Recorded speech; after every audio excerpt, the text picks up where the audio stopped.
Hello student MPPSC mains की इतिहास विषय की कक्षा में आपका स्वागत है। आज की क्लास में हम देखेंगे कि ब्रिटिश शासन का भारतीय अर्थव्यवस्था और समाज पर जो है क्या प्रभाव रहा है। अगर आप जो हमारा सिलेबस है, सिलेबस के अंतर्गत GS1 देखेंगे और GS1 के अंतर्गत जो पार्ट ए वाला हिस्सा है हिस्ट्री वाला, उसमें आप देखेंगे कौन सी यूनिट जो है 3 देखेंगे। और यूनिट 3 में जो है आधुनिक भारत का इतिहास जो है हमारे सामने क्या है दिया हुआ है। अगर उसमें पहला पॉइंट देखेंगे तो उसमें लिखा हुआ है ब्रिटिश शासन का प्रभाव, और वो किस किस पर प्रभाव, दो चीज़ों पर जो है हमें वो प्रभाव सिलेबस में बताया गया है। कि एक तो आपको बताना है वो कौन सा, कि अर्थव्यवस्था पर क्या प्रभाव पड़ा है, कि जब ब्रिटिश शासन अंग्रेज़ों ने यहाँ पर शासन किया तो भारतीय अर्थव्यवस्था में क्या प्रभाव पड़ा। और दूसरा जो बताना है कि भारतीय समाज पर जो है क्या प्रभाव पड़ा हुआ था। ये दो बातें जो क्या करनी है हमें बताना है एमपीपीएससी मेंस के लिए। इस बीच में बहुत सारे फैक्ट जो है प्रीलिम्स के भी आते हैं, तो वो भी आपके क्या होने वाले हैं, तैयार होने वाले हैं। चलिएगा समय ज़ाया ना करते हुए अपने क्लास की शुरुआत करते हैं। और आज हम जिस चीज़ की चर्चा करेंगे वो होगा हमारा कि भारतीय समाज पर जो है अंग्रेज़ों का क्या प्रभाव पड़ा हुआ था। कल की क्लास में हम देखेंगे कि भारतीय अर्थव्यवस्था पर जो है क्या प्रभाव पड़ा हुआ था। तो इस पॉइंट का यूँ मान लीजिएगा भाग 1 है, या यूँ मान लीजिएगा कि भारतीय समाज पर जो है ब्रिटिश शासन का जो है प्रभाव क्या पड़ा हुआ था। बेहतर तरीके से समझेंगे, चलिएगा बात करते हैं। ठीक है, थोड़ा सा पहले दिमाग लगाइएगा। यहाँ पर देखिएगा कि ब्रिटिश शासन का मतलब क्या है, अंग्रेज़ों द्वारा जो है यहाँ पर क्या की जा रही है, स्थापित एक व्यवस्था है। ठीक है, उन्होंने क्या किया है यहाँ पर जो है अपना भारत में क्या किया है, शासन स्थापित किया है। अब उनके शासन के क्या होंगे, कुछ ना कुछ नियम होंगे, कुछ ना कुछ तरीके होंगे। और उन तरीकों का जो है हमारे समाज पर जो है क्या प्रभाव पड़ा था। भारतीय समाज जो कभी रूढ़िवादी समाज हुआ करता था, विभिन्न प्रकार की कुरीतियों में जो है जकड़ा हुआ था, और यहाँ पर अंधविश्वास, धार्मिक जो है प्रधानता देखने को मिलती थी। और अशिक्षित समाज होता था, इतनी ज़्यादा जो है यहाँ का शिक्षा का स्तर नहीं था। एक सामान्य जो है कृषक प्रधान समाज होता था। उसमें कैसे जो है इस ब्रिटिश शासन की वजह से क्या आई, तार्किकता आई, तर्क का विकास हुआ, कैसे जो है तकनीक का विकास हुआ, कैसे ही जो है उनमें शिक्षा का विकास हुआ, कैसे जो है वह है बाल विवाह को त्यागे, इन सभी का प्रभाव जो है अंग्रेज़ों के यहाँ पर पड़ा हुआ था। उसको जो है एक एमपीपीएससी मेंस के नज़रिए से हम क्या करते हैं, देखते हैं। आज की क्लास में जो है हमारा क्या क्या होने वाला है, हम सबसे पहले जो है इसमें समझेंगे कि अंग्रेज़ों के आगमन से पूर्व भारतीय समाज जो है कैसा था वो देखेंगे, और जब अंग्रेज़ आए तो वो कैसा हो गया। फिर हम देखेंगे अंग्रेज़ों की जो है शिक्षा के संदर्भ में क्या नीतियाँ रही हैं, एक मेंस के पॉइंट ऑफ व्यू से इनको भी क्या है एक टॉपिक लेंगे। और उनका उद्देश्य क्या रहा है अंग्रेज़ों का, और कौन कौन से जो है विकास हुए इसमें, जो मदरसा से लगा करके जो कभी 1773 के आसपास, 1773-74 में जो है क्या नाम था, वारेन हेस्टिंग ने जो है कलकत्ता में एक मदरसा बनाया हुआ था। हम वुड डिस्पैच तक समझेंगे जो कि कब आया हुआ था, 1854 में जो है वुड डिस्पैच आया हुआ था। देन इसके बाद हम देखेंगे कि कौन कौन से अंग्रेज़ों ने जो है समाज सुधार किए थे, जैसे कि सती प्रथा, ठगी प्रथा, दास प्रथा, नरबली प्रथा, बाल विवाह, इनमें अंग्रेज़ों ने क्या कार्य किया। फिर हम जो है समझेंगे कि अंग्रेज़ों ने जो है समाज के क्षेत्र में जो भी कार्य किए हैं उनका क्या सकारात्मक प्रभाव रहा और क्या जो है नकारात्मक प्रभाव रहा, अर्थात जो है एक प्रकार का मूल्यांकन जो है देखेंगे। और जब अंग्रेज़ों ने भारतीय समाज की जो है वर्तमान व्यवस्था में परिवर्तन किया, जैसे सती प्रथा में, दास प्रथा में, इनको प्रतिबंध किया, तो फिर सांस्कृतिक प्रतिक्रिया क्या हुई, और क्या जो है लोगों ने क्या क्या जो है कार्य किए, क्या आंदोलन किए, क्या प्रतिक्रिया दी, उनको भी देखेंगे। और जो है एक क्वेश्चन भी हम देखेंगे, और प्रैक्टिस करने के लिए आपको क्वेश्चन भी देखेंगे, प्रीलिम्स के फैक्ट भी जो है देखेंगे। यह टॉपिक जो है एमपीपीएससी जीएस पेपर 1 पार्ट के अंतर्गत जो है अत्यंत महत्वपूर्ण है। 11 मार्क का जो है यहाँ से 10 मार्क का प्रश्न जो है सीधे हो सकता है, या फिर फैक्ट हो सकते हैं। चलिएगा ध्यान से समझिएगा चीज़ों को। और अगर चैनल पर नए हैं, वीडियो पर नए हैं, अभी तक जो चैनल को सब्सक्राइब नहीं किए हैं सब्सक्राइब कर लीजिएगा, वीडियो को लाइक कीजिएगा। और इसका जो पीडीएफ की बात की जाए तो इसका पीडीएफ आपको कहाँ दिया जाएगा, इसका पीडीएफ जो है टेलीग्राम चैनल पर मिल जाएगा। टेलीग्राम का लिंक जो है आपको डिस्क्रिप्शन बॉक्स में दे देंगे, वहाँ से आप क्या कर पाएंगे, ज्वाइन कर पाएंगे। चलिएगा देखते हैं यहाँ पर जो है इसे देखिएगा 18वीं सदी का भारतीय समाज जो है एक जो है नज़र डालते हैं कि जो जब अंग्रेज़ जो है यहाँ पर आए हुए थे, यानी कि आने का मतलब ये है कि अंग्रेज़ों ने जब क्या किया, भारत जो है हमारा, उस भारत में क्या किया, पूरे के पूरे भारत में जब कंट्रोल स्थापित किया, उस कंट्रोल स्थापित करने से पहले जो है भारत की स्थिति क्या थी, यानी कि ब्रिटिश पूर्व जो है भारतीय समाज की स्थिति कैसी थी। यहाँ पर रूढ़िवादी और अंधविश्वास जो था कहाँ पर था, भारतीय समाज में जो है रूढ़िवादियाँ थी। रूढ़िवादिता का मतलब है कि जो हमारे यहाँ पर चीज़ें प्रचलित है, जो हमारे ग्रंथों में लिखी हुई हैं वही क्या है, अंतिम सत्य है। यानी कि रूढ़िवादिता का मतलब क्या होता है, जो परिवर्तन को स्वीकार नहीं करते हैं, अपने को ही क्या करते हैं, अपनी व्यवस्था को ही श्रेष्ठ मानते हैं। तो कैसी थी भारत में जो है रूढ़िवादिता थी, और चूंकि जो है शिक्षा का स्तर इतना ज़्यादा नहीं था तो परिवर्तन को स्वीकार भी नहीं कर पा रहे थे। दूसरी बात जो है यहाँ पर अंधविश्वास था। अगर ये वर्षा हो रही है तो लोगों को लग रहा था कि परमपिता परमेश्वर क्या करवा रहे हैं, सूखा करवा रहे हैं, वर्षा करवा रहे हैं। लेकिन जब धीरे धीरे लोगों को ज्ञान हुआ, जियोग्राफी का नॉलेज हुआ, भूगोल का नॉलेज हुआ, तो पता चला कि ये जो है मानसून आता है और यह जो है क्या है, ताप दाप का अंतर होता है। धीरे धीरे समझ में आया। और उनमें जो क्या था, तार्किकता का जो है पूर्ण अभाव था, यानी कि तर्क जो है रैशनैलिटी जो है उनमें नहीं थी, या लॉजिक जो है, लॉजिक काफ़ी हद तक जो है क्या था, प्रभाव नहीं था। तो रूढ़िवादिता, अंधविश्वास और तर्कपूर्ण समाज का जो है अभाव था। यहाँ पर वर्ण व्यवस्था जो है कठोर थी, जाति व्यवस्था अपने चरम पर जो है अटकी हुई थी, और पारंपरिक शिक्षा यहाँ पर जो है परंपरागत रूप से देखें तो फारसी, अरबी ये जो है मुस्लिम समाज में चलता था, और संस्कृत जो है हिंदू समाज में चलता था। तो ये हमारी क्या होती थी, शिक्षा व्यवस्था होती थी। और शिक्षा व्यवस्था में जो क्या है, कुछ धार्मिक बातें, कुछ नैतिक बातें, कुछ जो है चरित्र निर्माण की बातें यहाँ पर सिखाई जाती थी। तो ये जो क्या थी, हमारे यहाँ की जो है स्थिति थी, जब अंग्रेज यहाँ पर आए हुए थे।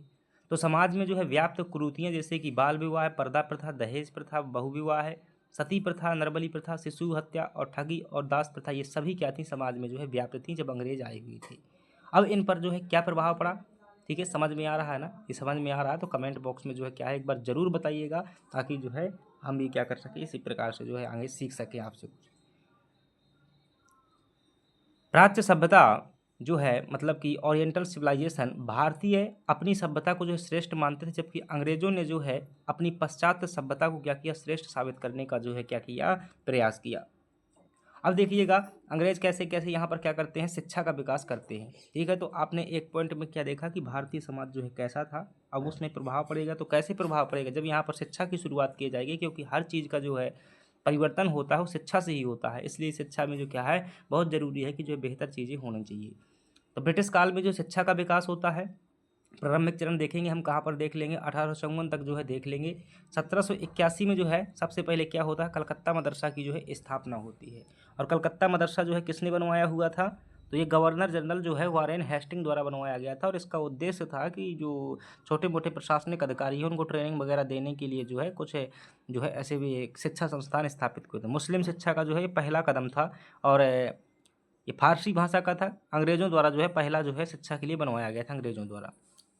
और फिर देखिएगा 1784 में जो है एशियाटिक सोसाइटी ऑफ बंगाल की जो है स्थापना की जाती है। किसने की थी, विलियम जोन्स ने की थी। और यह क्या था, यह एक प्रकार का जो है अनुवाद जो है करता था, और अनुवाद करने के साथ साथ जो है मतलब यह रिसर्च करता था कि एशिया में जो है कौन कौन सी खास चीज़ें हैं, उनकी क्या करता था, ये रिसर्च करता था और उनको प्रकाशित करता था। इसका उद्देश्य क्या था कि प्राचीन भारतीय धर्म ग्रंथों का अंग्रेजी अनुवाद करना, ताकि अंग्रेज जो है भारतीय संस्कृति व मानसिकता को समझ सकें। किस लिए, प्रशासन, मतलब बेहतर प्रशासन स्थापित करने के लिए।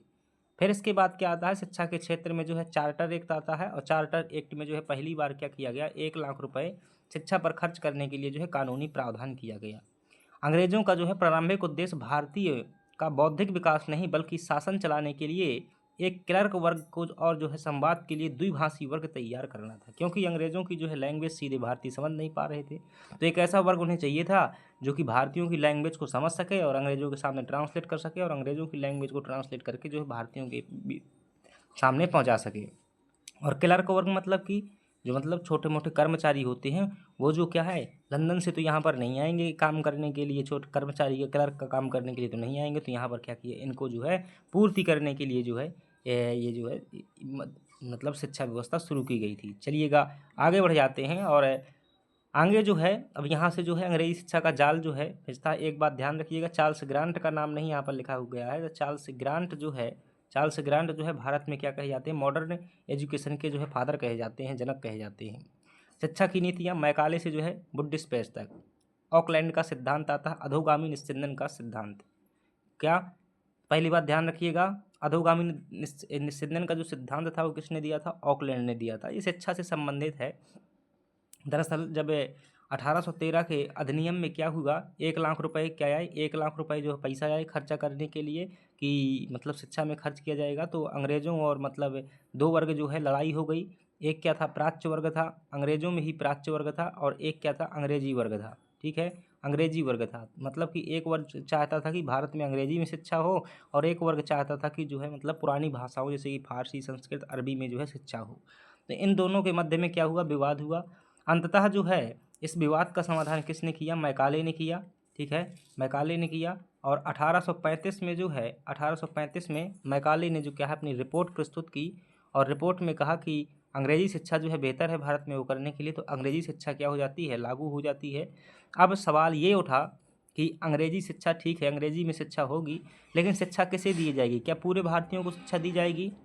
तो फिर इसके लिए जो है लॉर्ड ऑकलैंड के समय पर जो है एक सिद्धांत आता है जिसका नाम है अधोगामी निस्यंदन का सिद्धांत, डाउनवर्ड फिल्ट्रेशन थ्योरी। और ये थ्योरी क्या कहती है कि हम केवल क्या करेंगे, उच्च वर्ग को जो है शिक्षित करेंगे। क्या करेंगे, उच्च वर्ग को शिक्षित करेंगे, और ये शिक्षा अपने आप जो है उनसे छन छन करके कहाँ पहुँच जाएगी, नीचे की ओर पहुँच जाएगी। यही क्या है, फिल्ट्रेशन थ्योरी है।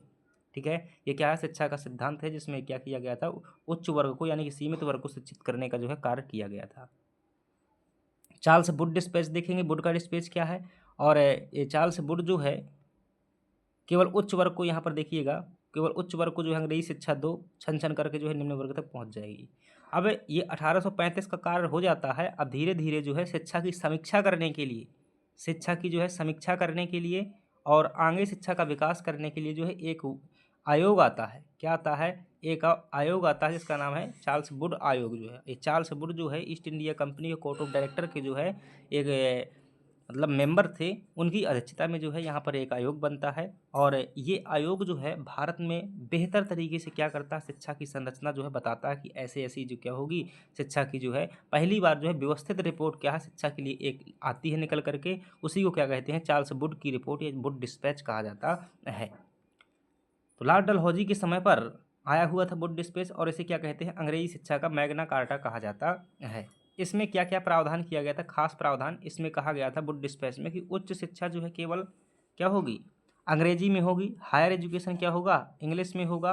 और जो सेकेंडरी एजुकेशन होगा वो देसी भाषा और अंग्रेजी भाषा में होगा, यानी कि जिसमें जो है करने चाहते हैं लगभग मतलब दो लैंग्वेज में होगा। और लेकिन प्राथमिक शिक्षा क्या होगी, वो मातृभाषा में होगी। तो ये जो है बात कही गई थी। ठीक है, तो ये किस में आई थी, और इसी में कहा गया था कि 3 विश्वविद्यालय बनाए जाने की भी इसमें बात कही गई थी चार्ल्स वुड डिस्पैच में, कि लंदन विश्वविद्यालय की तर्ज पर जो है 3 विश्वविद्यालय बनाए जाएंगे। कहाँ पर, कलकत्ता में, मद्रास में और मुंबई में, 3 जगह बनाए जाएंगे। फिर ये 1857 में जो है विश्वविद्यालय क्या किए गए थे, बनाए गए थे। तो ये जो है क्या हुआ, अंग्रेजों ने शिक्षा का विकास किया। अब देखिएगा, थोड़ा सा दिमाग लगाइएगा, समाज नाम समाज विकसित आप कर रहा हूँ। इधर देखिएगा, अंग्रेज जो है यहाँ पर क्या हुए, अंग्रेज जो है अपनी शासन व्यवस्था क्या कर रहे हैं, इंग्लिश शासन व्यवस्था जो है स्थापित कर रहे हैं। ठीक है, अब उन्होंने क्या किया कि यहाँ पर जो है शिक्षा में जो है क्या किए, बदलाव किए, शिक्षा व्यवस्था में बदलाव किए। और आपने देखा अब शिक्षा से क्या होगा, धीरे धीरे लोगों में क्या होगा, तर्क का जो है निर्माण होगा। और कुछ आपने देखा कि संस्थाएं स्थापित की। अब संस्थाएं यहाँ इंपॉर्टेंट नहीं है, यहाँ पर समाज पर क्या प्रभाव बताना है, क्योंकि समाज पर प्रभाव तभी पड़ सकता है जब क्या पड़े, शिक्षा में परिवर्तन हो। इसलिए आपको थोड़ा सा शिक्षा के बारे में बताया गया। अब देखना, समाज में जो है बहुत सारी क्या है, प्रथाएं जो है व्याप्त थीं। अब धीरे धीरे क्या होगा, इन प्रथाओं का जो है अंत किया जाएगा, क्योंकि कुछ लोग क्या हो जाएंगे, शिक्षित हो जाएंगे। ठीक है, तो वही जो है आगे चल करके देखने वाले हैं कि समाज पर जो है क्या प्रभाव पड़ने वाला है। देखिएगा, अंग्रेजों ने जो है जो समाज सुधार किए हैं वही क्या है, समाज पर प्रभाव है। क्या अंग्रेजों ने सच में जो है समाज सुधार किए थे? नहीं, अंग्रेजों ने जो है सच में समाज सुधार नहीं किए थे। तो कहो कहाँ से हो गए समाज सुधार? दरअसल अंग्रेज जो है क्या है, अपना शासन सही तरीके से स्थापित करने के लिए जो है ये क्या किए गए थे, प्रयास किए गए थे। अब वो शासन स्थापित करने की जो है संदर्भ में क्या हुए, समाज सुधार हो गए। तो भले ही अंग्रेजों ने जो है अपना लाभ पूरा करने के लिए जो है क्या किए हुए थे, यह मतलब सकारात्मक प्रयास किए हुए थे, लेकिन आज जो है क्या है, इनका महत्व है। देखिएगा कौन कौन से जो है प्रयास किए। सबसे पहला जो है सती प्रथा को क्या किया, इन्होंने ख़त्म किया। और सती प्रथा को जो है गवर्नर जनरल विलियम बेंटिक के समय पर जो है ख़त्म किया गया था। कब? 1829 में। किसके प्रयासों से? तो राजा राम मोहन राय के प्रयासों से। प्रावधान जो सती प्रथा को पूर्णतः अवैध और दंडनीय अपराध घोषित कर दिया गया था विलियम बेंटिक के समय पर। 1829 के अधिनियम के धारा जो है 17 के तहत जो क्या किया गया था, इसे बैन किया गया था। सती प्रथा का प्राचीनतम पुरातात्विक प्रमाण, ये मतलब प्रीलिम्स फैक्ट है, एरन अभिलेख में मिलता है सागर से प्राप्त होता है। ठीक है, तो पहला ध्यान रखना प्रभाव सती प्रथा पर। दूसरा ध्यान रखेंगे यहाँ पर जो है ठगी प्रथा का अंत किया गया। किसका अंत किया गया? 1830 में जो है ठगी प्रथा का अंत। गवर्नर जनरल विलियम बेंटिक ने जो है और कर्नल श्री मैन को जो क्या किया था, इसके लिए मतलब एक अलग से जो है आयोग बनाया हुआ था और श्री मैन को जो है ठगी प्रथा का अंत करने के लिए जो भेजा हुआ था। हालांकि यह पूरी तरीके से आगे चल करके अंत होती है। तो 1830 में क्या किया? ठगी प्रथा का अंत किया। 1829 में क्या किया? दास प्रथा का अंत किया। किसके समय पर हुआ? विलियम बेंटिक के समय पर। थोड़ा सा प्रीलिम्स का एक्स्ट्रा फैक्ट देखिएगा। मुख्य रूप से जो है मध्य भारत में ठगों का दमन जो है कटनी का सलीमनाबाद शहर जो है कर्नल सलीमैन के नाम पर जो है ही बसाया गया था। तो ये ध्यान रखिएगा, सलीमनाबाद। अब जो है एक आपने क्या देख लिया? सती प्रथा देख लिया। सती प्रथा पर जो है सुधार हुआ। दूसरा जो है आपने ठगी प्रथा देख लिया। तीसरा देखिए अब दास प्रथा। और चौथा देखिएगा नरबली प्रथा। दास प्रथा पर प्रतिबंध है। तो ये प्रीलिम्स में खूब भर भर के फैक्ट पूछे जाते हैं कि दास प्रथा पर प्रतिबंध किसने और कब लगाया हुआ था। तो दास प्रथा पर 1843 में प्रतिबंध लगाया गया और गवर्नर जनरल जो है लॉर्ड एलन बरो के नाम पर, ध्यान रखना, एलन बरो के समय पर जो है क्या किए गए थे? दास प्रथा पर प्रतिबंध लगाए गए थे। अब दास प्रथा तो आप जानते हैं ना, जिसमें क्या होते थे? महिलाएं दास होती थी, लड़कियां दास होती थी, पुरुष दास होते थे, सभी दास होते थे। और दासों का जीवन ना उनके पास में कोई संपत्ति होती थी। दासों को जो संपत्ति के रूप में उपयोग किया जाता था कि 10,000 का एक दास है, बेच दो। ठीक है, तो वहाँ मानव की कोई गरिमा नहीं होती थी, वो संपत्ति के रूप में इस्तेमाल किए जाते थे। तो लॉर्ड एलन बरो के समय पर क्या हुआ? इस दास प्रथा पर क्या लगाई गई? प्रतिबंध लगाई गई। पीढ़ियों तक जो है सेठ साहूकार द्वारा बिना वेतन के बंधुआ मजदूरी करवाना और सुधार जो है 1847 के नियम द्वारा दास प्रथा को जो है पूरे भारत में गैर कानूनी घोषित कर दिया गया। ठीक है, अब जैसे यूँ मान लीजिएगा ए नाम का व्यक्ति है, आपने खूब ये किस्सा कहानियों में सुना होगा। ए नाम का व्यक्ति है और एक जो है एक्स नाम का व्यक्ति है। ठीक है, एक जो है एक्स नाम का व्यक्ति है। ए नाम का व्यक्ति मान लीजिएगा कहीं का मतलब राजा है, या राजा नहीं मान लीजिएगा, राजा थोड़ा सा ज़्यादा बड़ा हो जाएगा। एक मान लीजिए सरदार टाइप का है जिसके पास में कुछ पैसे रहते थे और इसने क्या दिया? एक्स को जो है कभी 5,000 रुपये क्या है दिए, पैसे क्या दिए? 5,000 रुपये दिए। अब 5,000 रुपये का जो है ब्याज इतना ज़्यादा हो गया कि ये जो है 2 लाख रुपये बना दिया गया। कितना बना लिया गया? 2 लाख रुपये बना दिया गया। अब ये ना तो शिक्षित होता था, ना सभ्य होता था, ना इसके पास में संपत्ति होती थी। तो ये व्यक्ति क्या कहा कि साहब मैं क्या करता हूँ, आपके यहाँ पर काम करता हूँ, मुझे 2 वक्त की रोटी पर दीजिएगा। इसके बाद में जो है यह काम करता रहा।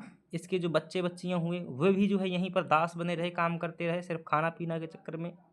और आगे चल कर के इनकी कई पीढ़ियाँ जो है काम करती रहती थी। इसी को क्या कहते थे? दास प्रथा कहते थे। सोच कर देखिएगा, ये थोड़ा सा इतिहास को जो है व्यवहारिक रूप में लागू कीजिएगा, सोच कर देखिएगा। तो इतनी अच्छी व्यवस्था नहीं थी। ये दास प्रथा जो क्या थी, मतलब काफ़ी होती। तो इस पर क्या लगाया? अंग्रेज़ों ने जो है प्रतिबंध लगाया। 1843 के अधिनियम द्वारा दास प्रथा को पूरे भारत में क्या कर दिया गया? गैर कानूनी घोषित कर दिया गया। ध्यान रखना, एलन बरो का नाम कई बार जो है पूछ लेता है।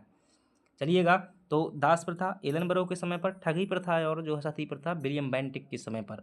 अब देखिएगा नरबली प्रथा की हम बात करते हैं। नरबली प्रथा पर जो है रोक 1844 में लगाई थी। किसने लगाई थी? तो ये जो है हार्डिंग आ गया। कौन आ गया? लॉर्ड हार्डिंग के समय पर जो है क्या लगाई गई थी? गवर्नर जनरल जो है लॉर्ड हार्डिंग के समय पर जो है नरबली प्रथा पर जो है रोक लगाई गई थी। पृष्ठभूमि जो देवताओं को प्रसन्न करने के लिए इंसानों प्रायः बच्चों की जो है बलि दी जाती थी, इसी प्रथा को क्या कहते थे? नरबली प्रथा कहा जाता है। और ज़्यादातर से जो है यह किसमें प्रचलित होती थी? जनजातियों में जो है यह प्रथा ज़्यादा हमें देखने को मिल जाती थी। किसमें? जनजातियों में प्रथा ज़्यादा देखने को मिलती थी। तो इस प्रथा पर भी जो 1844 में लॉर्ड हार्डिंग द्वारा क्या लगाई गई? बैन कर दिया गया। यह कुरीति विशेष रूप से जो है झारखंड उड़ीसा, यह जो है कुरीति विशेष रूप से झारखंड उड़ीसा की जो है खोंड जनजाति में क्या होती थी? ज़्यादा प्रचलित होती थी, जनजाति में जो है प्रचलित थी। और अंग्रेज़ों ने इस पर क्या कर दिया था? कठोरता से जो है प्रतिबंध लगा दिया था। मतलब कि ट्राइबल एरिया में जो है यह ज़्यादा चलती थी। चलिएगा आगे देख लेते हैं। महिलाओं पर जो है, महिलाओं की स्थिति और विवाह पर सुधार किए। तो 4 प्रथाओं पर हमने क्या देखे? सुधार देखे। कौन कौन सी प्रथा? दास प्रथा, सती प्रथा, नरबली प्रथा और एक कौन सी? ठगी प्रथा। 4 प्रथाओं में जो है अंग्रेज़ों ने सुधार किया। महिलाओं की स्थिति में जो है क्या सुधार किया? आपने देखना यहाँ पर महिलाओं की स्थिति में ईश्वर चंद्र विद्यासागर के प्रयासों से क्या लाया गया? पहला प्रयास जो है विधवा पुनर्विवाह अधिनियम में जो है लाया गया। ठीक है, तो विधवा पुनर्विवाह अधिनियम जो 1856 में सुधार किया गया। और इस समय पर गवर्नर जनरल कौन था? ध्यान रखना, मसौदा तो जो है डलहौजी के समय पर बना था, लेकिन लॉर्ड कैनिंग के समय पर इसे क्या किया गया था? लागू किया गया था। किसके समय पर? कैनिंग के समय पर जो है इसे लागू किया गया था। और तो हिंदू विधवा पुनर्विवाह अधिनियम हो जाता है पहला प्रयास। दूसरा प्रयास जो हो जाता है महिलाओं की स्थिति सुधारने के लिए सम्मति आयु अधिनियम, एज ऑफ कंसेंट एक्ट 1891, ठीक है 91 में। इसमें क्या किया गया था कि विवाह के लिए जो है न्यूनतम आयु निर्धारित की गई थी। क्या की गई थी? विवाह के लिए न्यूनतम आयु निर्धारित की गई थी। कितनी आयु निर्धारित की गई थी? कि लड़कियों का विवाह जो है 12 वर्ष से ऊपर ही किया जाएगा, इससे कम में जो है उनका वो जो है विवाह नहीं किया जाएगा। रूढ़िवादियों द्वारा हालांकि क्या किया गया, इसका विरोध किया गया। जैसे तिलक ने भी क्या किया था, इसका विरोध किया था, क्योंकि उनका मानना था कि ये मतलब धार्मिक मामला है। तो पहला जो है विधवा विवाह की जो स्थिति सुधरी। दूसरी जो है सम्मति आयु अधिनियम आया। तीसरा जो है क्या आया, शारदा एक आया, हरविलास शारदा, राजस्थान के हैं ये हरविलास शारदा जो है, तो एक समाज सुधारक थे। और 1929 में जो है इन्होंने भी क्या लेकर के आए, एक अधिनियम लेकर के आए। और यह भी किससे संबंधित था, बाल विवाह को रोकने के लिए था। इसमें जो है न्यूनतम आयु सीमा लड़कियों के लिए क्या कर दी गई थी, 14 वर्ष, और लड़कों के लिए जो है 18 वर्ष कर दी गई थी। तो इनकी एज पूछ ली जाती है प्रीलिम्स में, ध्यान रखना कि कितनी एज की गई थी। और शारदा एक्ट कब का है, 1829 का है। सम्मति आयु अधिनियम कब का है, 1891 का है। यहाँ पर 12 वर्ष थी, यहाँ पर लड़कियों के लिए कितनी हो गई, 14 वर्ष जो है हो जाती हैं। तो ये 3 सुधार यहाँ पर ध्यान रखना। हिंदू विधवा पुनर्विवाह, यानी कि महिलाओं का जो है, जो विधवा महिलाएं होती थी उनका पुनर्विवाह किया जाएगा। ईश्वरचंद्र विद्यासागर के प्रयासों से डलहौजी के समय पर मसौदा आया, कैनिंग के समय पर लागू किया गया सम्मत आयु अधिनियम, शारदा एक्ट। चलिएगा आगे देख लेते हैं। सती प्रथा बंद होने के बाद जो है विधवाओं का जीवन जो है क्या हो गया, अत्यंत दयनीय हो गया। ठीक है, कैसा हो गया, जैसे सती प्रथा क्या कर दी गई, बंद कर दी गई अंग्रेजों द्वारा। अब सती प्रथा जब सती नहीं हो पाएंगी महिलाएं तो क्या होंगी, विधवा तो हैं, या तो उनकी क्या होनी चाहिए, दूसरी शादी होनी चाहिए। और समाज उन्हें क्या करता है, बहिष्कृत तो करता ही है, और तरह तरह के क्या लगाता है, तनाव आरोप लगाता है। तो विधवाओं की स्थिति क्या होने लगी, खराब होने लगी, यानी कि अत्यंत दयनीय हो गई। 1856 के एक्ट ने जो उन्हें समाज में क्या दिया, सम्मानजनक जो है जीवन जीने का अधिकार दिया। 1856 में क्या आया हुआ था, विधवा पुनर्विवाह अधिनियम आया हुआ था। और इस अधिनियम के तहत जो है विधवाओं को जो है दोबारा से विवाह करने का अधिकार दिया गया। चलिएगा ये भी देख सकते हैं कि ईसाई मिशनरी आए और उन्होंने भी क्या किया, धार्मिक और सामाजिक क्षेत्र में जो है बहुत सारे परिवर्तन करने का प्रयास किया। जैसे कि ईसाई मिशनरियों के बारे में देखिएगा, तो ईसाई मिशनरियों को जो है, ईसाई मिशनरी कौन होते थे, जो ईसाई धर्म का प्रचार करने के लिए जो है ग्रुप में लोग आते थे, उन्हें क्या कहते थे, ईसाई मिशनरी कहते थे। 1813 का जो चार्टर एक्ट था, इस एक्ट के तहत जो है ईसाई मिशनरियों को जो है भारत में प्रवेश और अधिकार और धर्म प्रचार की जो है वैधानिक छूट दी गई। कई बार प्रीलिम्स में जो है प्रश्न पूछ लिया जाता है कि किस अधिनियम में जो है ईसाई मिशनरियों को जो है कानूनी रूप से अनुमति दी गई थी भारत में धर्म प्रचार करने के लिए, धर्म परिवर्तन करने के लिए। तो ये जो है 1813 का अधिनियम है। आदिवासियों का जबरन ईसाईकरण किया, जब ये यहाँ पर ईसाई मिशनरी आए और प्रचार प्रसार किया, तो फिर जंगल में रहने वाले भोले भाले जनजातीय समुदायों को क्या किया, ईसाई धर्म में परिवर्तन करवाया। गरीबी और अज्ञानता का फायदा उठाकर प्रलोभन देते थे, धन संपत्ति देते थे, उन्हें जो है ईसाई धर्म में परिवर्तित करा दिया जाता था। सांस्कृतिक प्रहार, मिशनरियों ने जो है जानबूझकर यह भ्रम फैलाया कि भारतीय प्राच्य संस्कृति निम्न है और पाश्चात्य संस्कृति श्रेष्ठ है। इसने भारतीयों में जो है हीन की भावना हो गई, पैदा हो गई। अब इसी के फलस्वरूप तो क्या आएंगे, दयानंद सरस्वती आएंगे और वो क्या कहेंगे, वेदों की ओर लौटो, वो कहेंगे शुद्धि आंदोलन चलाएंगे। ठीक है, तो ये इसी की प्रतिक्रिया थी, सांस्कृतिक प्रतिक्रिया इसी को कहते हैं। तो ये जो किसने किया, ईसाई मिशनरियों ने किया। अब ये जो है सब कार्य हो जाते हैं, आपने देख लिया कि अंग्रेजों ने क्या क्या कार्य किए। अब उनका जो है क्या अच्छा प्रभाव क्या हुआ, नकारात्मक प्रभाव क्या हुआ, दोनों प्रभाव पता होना चाहिए। अंग्रेजों ने क्या किया, जो सुधार किए यहाँ पर, उनमें जो है अच्छा प्रभाव यानी सकारात्मक प्रभाव क्या पड़ा, तो ये जो है सकारात्मक प्रभाव लिखे हुए हैं। जैसे आप कहेंगे कि ये परिचय हो जाएगा, यद्यपि अंग्रेजों का मूल उद्देश्य जो क्या था, औपनिवेशिक था, यानी कि भारत को उपनिवेश बनाना था, लूटना था, परंतु अनजाने में ही सही उनके कदमों से जो है भारतीय समाज का क्या हुआ, आधुनिकीकरण भी हुआ। चलिए देखते हैं कौन कौन से जो है उनके मतलब क्या क्या हमारे यहाँ पर जो है पॉजिटिव फायदा हुआ। भारतीयों में क्या हुआ, तार्किकता का प्रसार हुआ। ठीक है, राइज ऑफ है रैशनैलिटी। ठीक है, अंधविश्वास और रूढ़िवादिता के स्थान पर विज्ञान और लॉजिक आधारित जो है सोच का क्या हुआ, विकास हुआ, जब ब्रिटिश शिक्षा का यहाँ पर आगमन हुआ। दूसरी बात जो है सामाजिक कुरीतियों का अंत, सती प्रथा का अंत हुआ, ठगी प्रथा का अंत हुआ, दास प्रथा का अंत हुआ। ठगी प्रथा का कब, 1830 में, दास प्रथा कब, 1843 में, और जो है नरबली प्रथा कब हुआ, 1844 में हुआ था। बाल हत्या जो है पहले ही 1795 में, और नरबली जैसी जो है अमानवीय प्रथाओं पर क्या लगाई गई, प्रतिबंध लगाया गया। आधुनिक शिक्षा का यहाँ पर क्या हुआ, विकास हुआ। महिलाएं, दलित सभी वर्गों के लिए जो शिक्षा के द्वार जो है सभी लोगों को समान रूप से खोल दिए गए, खासतौर से वुड डिस्पैच के बाद से। कठोर वर्ण व्यवस्था का पतन हुआ। रेलवे, सेना और आधुनिक स्कूलों में जो है सभी वर्गों के एक साथ आने से छुआछूत और जातिगत भेदभाव में क्या हुई, कमी हुई। महिला सशक्तिकरण जो है, विधवा पुनर्विवाह जो है लाया गया। शारदा एक्ट जो है 1929 ने लाया गया। महिलाओं की स्थिति क्या की, इन दोनों ने मजबूत किया। तो ये जो है क्या हुए, अंग्रेजों के शिक्षा और अंग्रेजों के जो है शासन के कारण जो है भारतीय समाज में क्या थे, ये भारतीय समाज में जो है नकारात्मक सकारात्मक प्रभाव थे। तो ये है निष्कर्ष निकल करके आता है, यही हमारे सिलेबस का हिस्सा है। अगर प्रश्न बनेगा ना तो यही बनेगा। अब 2 नंबर में कुछ भी पूछ सकता है कि सती प्रथा कब अंत हुई, नरबली प्रथा कब अंत हुई, ये कब अंत हुआ, ये कब अंत हुआ। 5-7 नंबर में जो है 5-7 प्रयास पूछ सकता है, 10 नंबर में जो है टोटल पूछ सकता है। तो ये क्या थे, सकारात्मक प्रयास थे। अब चलिएगा, कुछ नकारात्मक प्रयास भी पड़े होंगे। ठीक है, क्या पड़े, हर चीज़ के क्या होते हैं, 2 पहलू होंगे। जब अंग्रेजों ने क्या किया, समाज सुधारक ऐसे कार्य किए, भले ही वो चाहे अच्छे के लिए किए हों चाहे बुरे के लिए किए हों, वैसे उनका उद्देश्य क्या था, लूटना था, तो उसके लिए किए थे। लेकिन इसके क्या हुए, नकारात्मक प्रभाव हुए। क्या क्या नकारात्मक प्रभाव हुए, प्राच्य संस्कृति की उपेक्षा। जब अंग्रेजों ने क्या किया, अपनी बड़ाई की, अपनी संस्कृति को श्रेष्ठ बताया, तो जो भारत की पुरानी संस्कृति थी उसकी क्या की, उपेक्षा की, मतलब कि उसकी आलोचना की। भारतीय ज्ञान, वेद और मान्यताओं को जो है हीन बताया, और पाश्चात्य संस्कृति क्या की गई, हमारे ऊपर जबरन जो है थोपी गई। तो ये क्या है, नकारात्मक प्रभाव है। और इसका प्रभाव क्या पड़ा, भारत में प्रतिक्रिया होने लगी, अंग्रेजों के खिलाफ आंदोलन होने लगे। भाषाई भेदभाव, भारतीय भाषाओं को जो है दरकिनार कर दिया उन्होंने, और केवल जो है अंग्रेजी को ही क्या किया, प्रशासन, रोजगार और उच्च शिक्षा का माध्यम बनाया। ये आज भी जो है नकारात्मक प्रभाव है। आज भी अंग्रेजी में जो है क्या होती है, हमें बहुत दिक्कत होती है।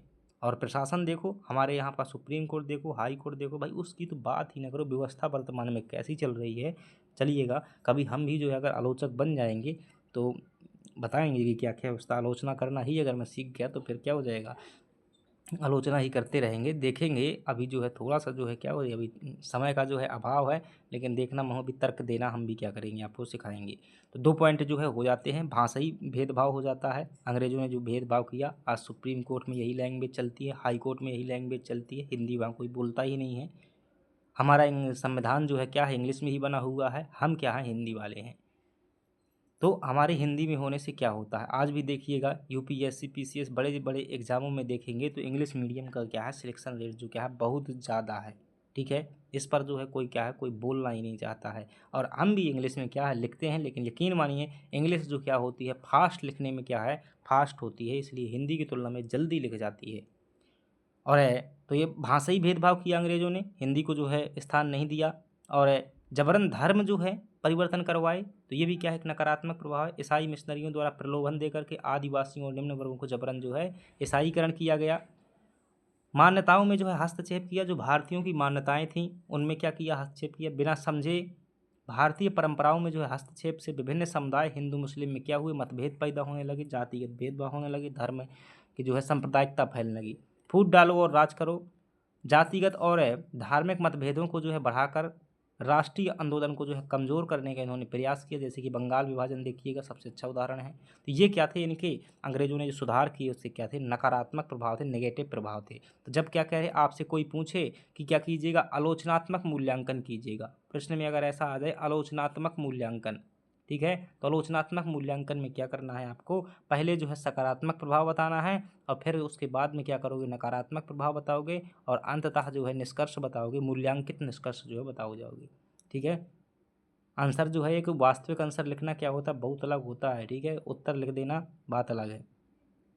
अब इसमें जो है एनालिटिकल निष्कर्ष क्या निकलता है कि यद्यपि अंग्रेजों ने जो है कई प्रगतिशाली सुधार किए, परंतु उनका मूल उद्देश्य समाज कल्याण नहीं, बल्कि भारत में अपने औपनिवेशिक शासन या कॉलोनियल रूल को जो है स्थायित्व प्रदान करना था। एक बात और बता दूं, कल मैं जो है निष्कर्ष की परिभाषा एक मतलब मुझे अच्छी मिली थी, तो मुझे लगता है बता देना चाहिए, निष्कर्ष किसे कहते हैं। ठीक है, हर प्रश्न में आपको लिखना होता है, बहुत ज़रूरी है कि आप जान जाओ कि निष्कर्ष जो है किसे कहते हैं। निष्कर्ष जो होता है कि जो भी हमारे पास में ज्ञान है, ठीक है, क्या है, जो भी हमारे पास में ज्ञान है, उस ज्ञान के आधार पर सारगर्भित रूप में, उस ज्ञान के आधार पर सारगर्भित रूप में नया ज्ञान प्रस्तुत करना ही क्या कहलाता है? निष्कर्ष कहलाता है। समझ में नहीं आया ना? जैसे आपने क्या लिखा, एक पूरा का पूरा उत्तर लिखा, ठीक है, 1 लाइन 2 लाइन 3 लाइन 4 लाइन ऐसे 5-6 लाइन में लिख दिया, ये क्या है? आपका ज्ञान है। अब इस ज्ञान के आधार पर अब निष्कर्ष क्या बताओगे? यहाँ पर बताओगे इस ज्ञान के आधार पर कुछ नई बात कहना ही क्या होती है? निष्कर्ष होती है। लेकिन वो भी क्या हो? सारगर्भित हो, और इसी का एक प्रकार से परिणाम प्रकार का हो, इसी से जुड़ी हुई हो, सारगर्भित हो, जुड़ी हुई हो, और एक नई बात निकल करके आए। अगर यही कह देते हैं कि हाँ अतः यह बात सही लिखी हुई, तो उसमें नई बात क्या हो जाती है? ठीक है, तो नई बात जो है निकालना है। अब जैसे ऊपर हमने क्या किया, अंग्रेजों की जो है सकारात्मक आलोचना की, नकारात्मक आलोचना की, और यहाँ पर क्या कह रहे हैं उसके आधार पर कि यद्यपि अंग्रेजों ने जो प्रयास किए हैं उनमें से जो है कई प्रगतिशील सुधार किए हैं, ठीक है, जिस सकारात्मक प्रभाव के हिसाब से देखे तो प्रगतिशील सुधार किए हैं, किंतु उनका जो है मूल उद्देश्य था, क्यों किए हैं ये? समाज कल्याण नहीं, बल्कि भारत में अपने औपनिवेशिक शासन को जो है स्थायित्व प्रदान करना। क्या ये लैंग्वेज कहीं जो सकारात्मक नकारात्मक प्रभाव में आई हुई है? नहीं आई ना। तो उसके आधार पर जो है ये नया ज्ञान जो है आपको मिल रहा है, ठीक है। तो यही क्या होता है? निष्कर्ष होता है। बस इस परिभाषा को याद कर लीजिए, आप निष्कर्ष बनाना सीख जाएंगे कि उपलब्ध ज्ञान के आधार पर नई बात जो है सारगर्भित कहना, वो भी क्या हो? हमारे कंटेंट से जुड़ी हुई, उसी को क्या कहते हैं? निष्कर्ष कहते हैं। तो ये जो है हो जाएगा आपका। अब ये और देख लीजिएगा भारतीयों की प्रतिक्रिया क्या हुई। प्रतिक्रिया ये हो गई कि दयानंद सरस्वती जैसे समाज सुधारकों ने, विवेकानंद जैसे लोगों ने क्या किया? भारतीय संस्कृति को जागृत करने का कार्य किया, क्योंकि उन्हें भी एहसास हुआ कि हमारा मूल ज्ञान में भी क्या है? दम है, लेकिन ये जो है दब जाएगा एक न एक दिन। तो फिर ऐसे जो है वेदों की ओर लौटो। पश्चिमीकरण का विरोध किया गया। किसने कहा था वेदों की ओर लौटो? दयानंद सरस्वती ने। तो अंग्रेजों द्वारा भारतीय संस्कृति पर वैचारिक हमले को रोकने के लिए सामाजिक धार्मिक सुधार आंदोलन शुरू हुए, और इन आंदोलनों में आप जानते हैं कि स्वामी दयानंद सरस्वती जो क्या हो जाएंगे? प्रमुख हो जाएंगे, और एक जो है विवेकानंद जी हो जाएंगे। कौन हो जाएंगे? विवेकानंद जी। इन्होंने ही क्या किया है? वेदांत को जो है प्रचार किया ज़्यादा करके। इन्होंने नारा दिया था दयानंद जी ने कि वेदों की ओर लौटो, गो बैक टू वेदास विचारधारा। उन्होंने भारतीयों को एहसास दिलाया कि हमारी वैदिक सभ्यता जो है दुनिया में सबसे श्रेष्ठ और प्राचीन थी। इन्होंने ही तो कहा था दयानंद सरस्वती ने कि जो हमारा जो टूटा फूटा भी सही, लेकिन बहुत अच्छा, जो अंग्रेजों का बहुत अच्छा दिखने वाला है उससे ही अच्छा है, यानी कि स्वदेशी चाहे कैसा भी हो, लेकिन विदेशी से हमेशा क्या होता है? अच्छा होता है। ये जो है स्वदेशी जो है भावना किसने? दयानंद ने ही दी थी। इन्होंने उद्देश्य बताया कि भारतीयों को जो है आत्मविश्वास जगाना इनका उद्देश्य था, और पाश्चात्य संस्कृति का अंधानुकरण करने से बचना, मतलब कि आंखें मीच कर क्या कर लेना? स्वीकार कर लेना, ठीक है। अगर आप अपनी संस्कृति में क्या कर देखते हो? कमी देखते हो, एक बात ध्यान से सुन लो। अगर आप, बहुत लोग होते हैं क्या आलोचना करते रहते हैं, तो अपनी संस्कृति में अगर अपनी कमी देखते हो और दूसरी की संस्कृति को जो है आंखें बंद करके क्या करते हो? स्वीकार कर लेते हो, तो तुमसे मूर्ख ज़्यादा कोई और नहीं है। तो अंधानुकरण से बचना होता है। अंधानुकरण मतलब आंखें बंद करके कार्य करना, और राष्ट्रीय आंदोलन को जो है वैचारिक मजबूती प्रदान करना। तो ये क्या है? इनके उद्देश्य थे। तो ये जो है यहाँ पर टॉपिक हो जाता है। ये जो है प्रीलिम्स के फैक्ट हैं, जो सब कुछ पढ़ चुके हैं, ये यहाँ पर रिवीजन कर सकते हैं। कलकत्ता में जो है मदरसा 1781 में वारेन हेस्टिंग द्वारा बनवाया गया। किसके द्वारा? वारेन हेस्टिंग द्वारा। एशियाटिक सोसाइटी विलियम जोन्स द्वारा। शिक्षा पर 1 लाख रुपए खर्च 1813 में। जो है शिशु हत्या पर प्रतिबंध 1795 में। सती प्रथा पर प्रतिबंध 1829 में। और जो है सती प्रथा पर जो प्रमाण है वो एरण अभिलेख हो जाएगा। ठगी प्रथा का दमन 1830 में। दास प्रथा 1843 में। और जो नरबली प्रथा 1844 में हार्डिंग द्वारा। और शारदा एक्ट 1929 में। 14 वर्ष की उम्र, लड़के 18 वर्ष के। और ये रहे। चलिएगा, तो निष्कर्ष रूप में मैं कहूँ कि आपने क्या पढ़ा कि अंग्रेजों ने जो है भारत में क्या किया? शासन स्थापित किया। क्या किया? शासन स्थापित किया। और उस शासन से जो है यहाँ पर क्या किया? एक शिक्षा, मतलब शिक्षा की शुरुआत की। साथ ही साथ में जो है एक जो है ऐसा वातावरण विकसित किया जो क्या था? जिसकी तार्किकता सोच जो है अलग थी। उसी के प्रभाव में क्या हुए? यहाँ पर जो है सती प्रथा का जो है अंत किया। दास प्रथा का अंत हुआ। ठगी प्रथा का जो है अंत हुआ। नरबली प्रथा का क्या हुआ? अंत हुआ। साथ ही साथ में जो है विधवा पुनर्विवाह जो है शुरू हुआ। और इसके अलावा जो है विधवा पुनर्विवाह के जो बाल विवाह होता था, बाल विवाह जैसी प्रथाओं का क्या हुआ? अंत हुआ। और ये सभी निश्चित रूप से क्या थे? सकारात्मक प्रभाव थे, लेकिन इनका उद्देश्य जो क्या था? भारत में उपनिवेश की स्थापना करना था। इसलिए जो भारतीय संस्कृति के संरक्षक थे उन्होंने क्या किया? इनके खिलाफ में जो है प्रतिक्रिया दी, अर्थात सकारात्मक और नकारात्मक दोनों प्रभाव रहे। तो इसमें जो है आपके 2 नंबर के प्रश्न आज का रहेगा, वो रहेगा एक जो लिखना है आपको 2 नंबर के प्रश्न में शारदा एक्ट, एक लिखना अधोगामी निस्यंदन का सिद्धांत, ठीक है। एक लिखना अधोगामी निस्यंदन का सिद्धांत, शारदा एक्ट और कर्नल सिलीमैन, ठीक है। तो 3 जो है प्रश्न क्या लिखना है, 2 नंबर में लिखना है, ये 2 मार्कर हैं। और अगली बात कर लेते हैं, जो 7 मार्कर के प्रश्न होंगे उस 7 मार्कर में आपको क्या लिखना है कि विलियम बेंटिंक के प्रमुख वर्णन कीजिए, चार्ल्स वुड के जो है डिस्पैच को भारतीय शिक्षा का मैग्ना कार्टा क्यों कहते हैं, हिंदू पुनर्विवाह नियम, ठीक है। तो आप बता सकते हैं इसमें, ठीक है। ये वाला प्रश्न जो है आता रहता है, विलियम बेंटिक के जो है प्रमुख सामाजिक सुधारों का क्या कीजिएगा, संक्षिप्त वर्णन कीजिएगा। ये प्रश्न जो है क्या कीजिएगा बताइएगा। और एक प्रश्न जो है 11 नंबर में 10 नंबर में जो है ये वाला बताना है कि ब्रिटिश शासन का भारतीय समाज पर जो है क्या प्रभाव पड़ा, इसकी सकारात्मक एवं नकारात्मक प्रभावों का जो है आलोचनात्मक मूल्यांकन कीजिएगा, ठीक है। तो ये हो जाएगा 10 नंबर का प्रश्न हो जाएगा, ठीक है। तो ये लिखना है आपको। देखना ये प्रश्न का जो है फॉर्मेट कैसा आएगा, आपको यहाँ पर लिखा हुआ है, इसका स्क्रीनशॉट ले लीजिएगा। इसी प्रकार से आपको क्या करना है, लिखना है। जैसे कि सबसे पहले इंट्रो दोगे, परिचय दोगे कि 18वीं सदी के जो है रूढ़िवादी समाज की जो स्थिति बताओगे, भारत में ये चीज़ें क्या थी, व्याप्त थी, और अंग्रेजों ने क्या किया, यहाँ पर शासन स्थापित किया जिनके प्रभाव में उनके सुधार हुए। फिर बताओगे कि जो सकारात्मक सुधार क्या थे, मतलब उनके सुधार के सकारात्मक प्रभाव क्या पड़े, और फिर बताओगे कि नकारात्मक प्रभाव क्या पड़े। तो सकारात्मक में बताओगे कि दास प्रथा, सती प्रथा, तार्किकता का जो है ये हुआ, और नकारात्मक जो है बराबर बताओगे, संस्कृति का ह्रास हुआ, धर्म परिवर्तन हुआ, भेदभाव हुआ, लोगों में जो है मतलब सांप्रदायिकता का माहौल बना, और अंततः संतुलित जो है मूल्यांकन करते हुए निष्कर्ष बताओगे। निष्कर्ष में क्या है, वही वाला निष्कर्ष ऊपर वाला उठा लेना जिसमें कहा था कि अंग्रेजों ने भले ही ये कार्य किया हो लेकिन उनका उद्देश्य क्या था, लूटना था, ठीक है। तो वो वाला निष्कर्ष ऊपर वाला उठा लेना। अब जो देखना हम क्या कर सकते हैं, मैं एक बार जो है चाहूँ तो इसका उत्तर बता देता हूँ, आप क्या कर लीजिएगा, लिख लीजिएगा। परिचय में हो जाएगा सबसे पहले जो है परिचय, आप इसी को सुन करके जो क्या कीजिएगा अपनी भाषा मैनेज कीजिएगा कि 18वीं शताब्दी के समाज अर्थात भारत में अंग्रेज़ों के आगमन के साथ है तात्कालीन भारत में रूढ़ियाँ जैसे सती प्रथा, दास प्रथा, नरबली प्रथा और जो है बाल विवाह जैसी कुप्रथाएं विद्यमान थीं, छुआछूत जैसी कुप्रथाएं विद्यमान थीं। भारत में ब्रिटिश शासन के साथ ही इन प्रथाओं पर जो है नकारात्मक प्रभाव पड़ा, और बुद्धिमान भारतीयों के सहयोग से क्या किया, इनका अंत किया गया। अंग्रेज़ों द्वारा सुधार किए गए निम्नलिखित प्रयास हैं, मतलब निम्नलिखित जो है अंग्रेज़ों द्वारा क्या किए गए, सुधार कार्य किए गए, ठीक है। तो एक बार मेरी भाषा सुन लीजिएगा, फिर उसी के आधार पर लिखेंगे आप, बन जाएगा। सकारात्मक सुधार क्या किए, तो अंग्रेज़ों ने सकारात्मक सुधार में आप बता दीजिएगा कि दास प्रथा का अंत किया। अब ऐसा थोड़ी ना बताओगे कि सीधे दास प्रथा का अंत किया, जैसे यहाँ पर बताओगे कि सती प्रथा का अंत है, ठीक है। क्या बताओगे, सती प्रथा का अंत। तो इसमें बताना कि राजा राम मोहन राय के प्रयासों से 1829 में गवर्नर जनरल कौन था, धारा 17, ऐसे जो है बताओगे। और जैसी जगह हो उस प्रकार से बताना। तो कम से कम कितने फैक्ट आना चाहिए, सकारात्मक सुधारों में कम से कम 5 फैक्ट आना चाहिए, और यहाँ पर भी जो है 3, यहाँ पर नकारात्मक कम कर दो 1, ठीक है, 4 फैक्ट कर दो, कोई दिक्कत ना, निष्कर्ष आएगा, ठीक है। तो ये हो जाएगा।